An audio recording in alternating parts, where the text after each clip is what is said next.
So then Teddy Long was there, and he was about to walk off screen, and then we heard, "Excuse me," because Vicky Guerrero was back. Yeah. And she complained about the Undertaker's Hell's Gate being lifted, and then she introduced the new man in her life, Eric Escobar. Mm-hmm. And he's been signed by Vince McMahon, and she's now going to be the new manager of him on SmackDown. You know, I know that Tony Yannuzzi has seen a lot of Eric. Tony, who wrote us in a letter last week or two, a good friend of mine, Tony.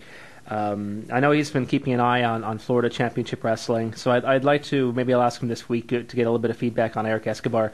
But from what I've heard, he's just another guy. So we'll give him a chance, but I haven't done anything great about his chances of setting the world on fire or anything. Okay, let's move on. We have I got some notes here on Eric Escobar, courtesy of Tony Yannuzzi. Thank you, Tony, for sending them in. Because Tony lives in Florida, and he used to go to the FCW shows all the time. In fact, he used to know a bunch of the guys quite well, MVP and a couple of the other guys.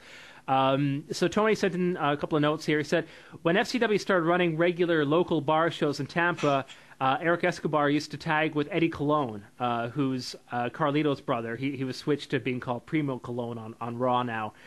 Which is a bad sign, since Primo Colon's awesome and he gets no TV time.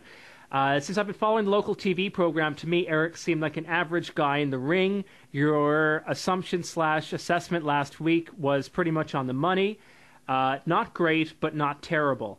For weeks, they would air vignettes. I wanted to include this, even though it's not really important to the people out there. But for weeks, they would air vignettes for his character. They seemed pretty hokey and almost looked as if they were pushing him as a model or a soap opera star.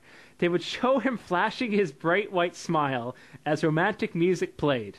An announcer with a Latino accent would say, quote, "The American Dental Association has now adjusted their whiteness scale to semi-white, super white, and the ultimate," cute, breathy female voice, "Escobar."